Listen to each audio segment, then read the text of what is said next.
Welcome to my next lecture on the behalf of HSBT Panchkula. Myself, Sheesh Bamnia, lecturer at Government Polytechnic Ambala City. I am delivering the lecture series for the subject of construction materials, third semester, civil engineering. Today,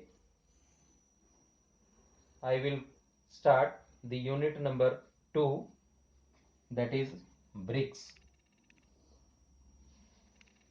The topic is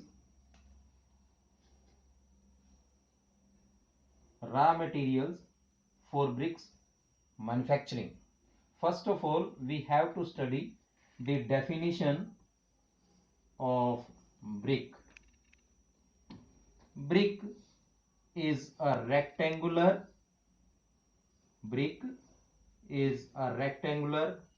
solid box. Brick जो है वो rectangular shape की होती है और solid होती है, having frog at its top. हम बाद में पढ़ेंगे कि फ्रॉग जो है वो प्रोवाइड क्यों किया जाता है.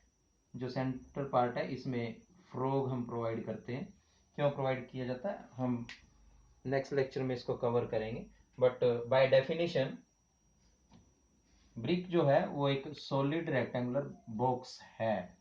ये हम पढ़ते हैं या हमें ब्रिक्स इस फॉर्म में अवेलेबल होती है. नाउ स्टोन्स को रिप्लेस किया गया है ब्रिक्स से. क्यों किया? Why it happened? Because stones are not available at everywhere for use. Secondly, stones को क्वेरी करना it is not a easy task. Thirdly, quarried stone को ड्रेस अप करना, dressing, that is again a cumbersome task, difficult task. Dressing means कि जिस shape और size में हमें उस स्टोन को यूज करना है उसको कन्वर्ट करना, that is to be known as dressing of stones. तो due to these difficulties found in stone we use the bricks. Now bricks, what do you mean by bricks? I have already told you. Bricks are rectangular solid blocks which are formed from brick clay, major constituent through which bricks are made up of those that is to be known as clay. यानी main जो ingredient है या जिससे BRICS बनती है उसको हम बोलते हैं क्ले, और जिस क्ले से ब्रिक बनाई जाए उसको बोला गया हमने ब्रिक क्ले. और उस क्ले में या तो सिलिका होता है या एल्यूमिना होता है. If it is contains silica then it is to be known as calcareous type of the clay. If it contains alumina then it to be known as non calcareous or argillaceous type of the clay. Clay in terms of calcareous, it consists of calcium carbonate up to 15%, and when it burns it provides a yellow color. In case of the non calcareous or the argillaceous type of clays, the silicates of alumina with iron oxides, it consists of 2 to 5% and it provides the red color. It provides the red color. Now we will study what are the different main ingredients or compositions of good brick earth. यानी एक अच्छी मिट्टी, clay कौन सी होगी जिससे ईंट अच्छी बने, ब्रिक अच्छी बने। फर्स्ट हमें ध्यान रखना पड़ेगा, मेन कॉन्स्टिट्यूएंट है, मेन इंग्रेडिएंट है, that is clay. It is 20% to 30% by weight, by weight. Silica 35% to 50% again by weight. All constituents or the ingredients are by weight. Silt 20% to 35%.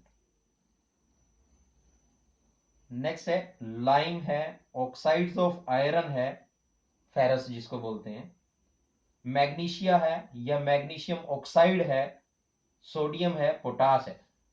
इन सब की क्वांटिटी मिला करके the ingredients should never be greater than 1 to 2% by weight.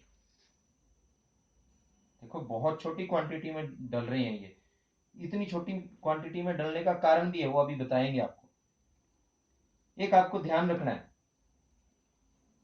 Clay and silt, total clay plus silt, its total content should never be greater than 50%. You must know about that कि आपको ध्यान रखना है, clay और silt इन दोनों को मिला करके 50% बाय वेट कंटेंट नहीं होना चाहिए। अब बात आई फंक्शंस, यानी ये इंग्रेडिएंट हमने मिला तो दिए, इंग्रेडिएंट्स का पता तो चल गया। अब इन इंग्रेडिएंट्स का काम क्या होगा, ये क्या करेंगे। फर्स्ट वन एल्यूमिना होता है,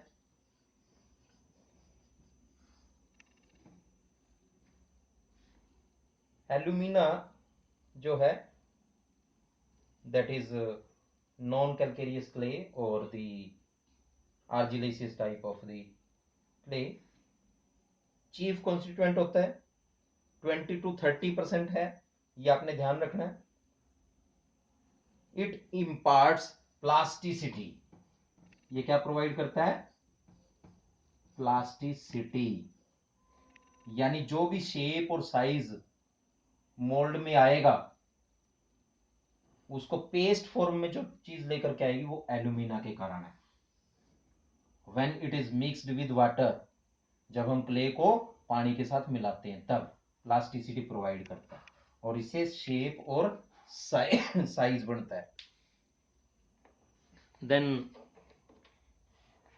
next point is silica.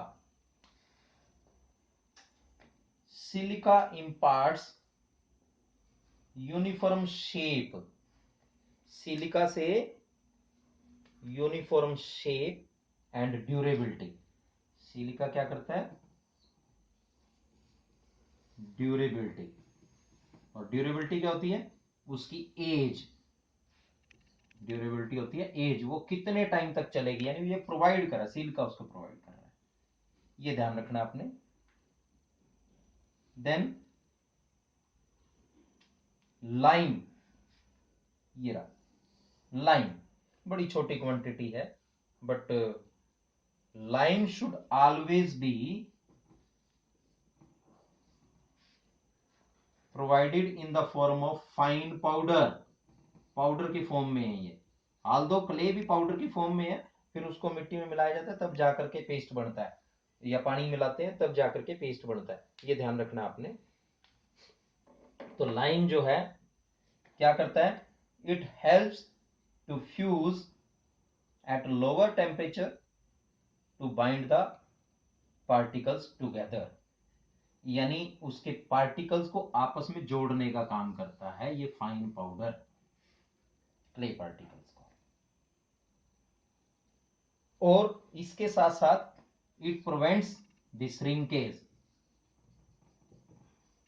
Shrinkage को भी रोकता है। श्रिंकेज क्या हो गया, कि जैसे ही ये ब्रिक हमने, ग्रीन ब्रिक है हमारे पास, इस ग्रीन ब्रिक को जब हम सन ड्राई करेंगे तो मॉइस्चर कंटेंट बाहर निकलेगा, और जैसे ही मॉइस्चर कंटेंट निकलेगा it will try to shrink. This is process is to be known as shrinkage. Then iron oxide, oxides of iron. आपको ध्यान रखना है कि जो भी रेड कलर है, ब्रिक का रेड कलर है, that is to be provided by the oxides of iron. Then magnesia, sorry, magnesia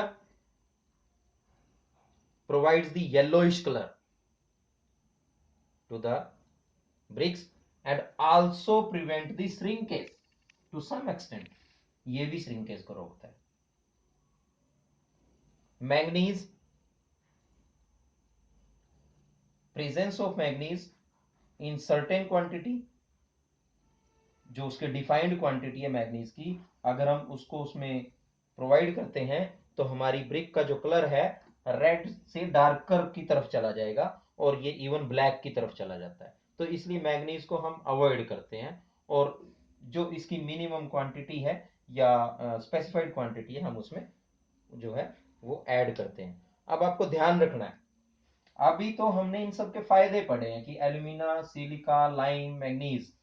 अब आपको ध्यान रखना है, अगर ये अपनी क्वांटिटी से बाहर चले जाएं यानी एक्सेस में हम इनको मिलाएं, तो एक्सेस में मिलाने के बाद क्या होगा. फर्स्ट, अगर आपने alumina, alumina is in excess, then आपकी जो ब्रिक है वो श्रिंक करेगी या वार्प करेगी. अगर एक्सेस में मिलाएंगे, देखो श्रिंकेज बढ़ जाएगी एल्यूमिना मिलाने से. वार्पिंग, वार्पिंग क्या होता है, ये आपका ब्रिक है, जब हम इसको टेम्परेचर या सन ड्राई करते हैं, मॉइस्चर कंटेंट आपका इवेपोरेट होता है, ईंट सूखती है, और जैसे ईंट सूखेगी अगर उसमें एल्यूमिना ज्यादा है तो उसमें टेम्परेचर स्ट्रेसेस बढ़ेंगे और इसकी शेप जो है वो कर्व्ड शेप हो जाएगी.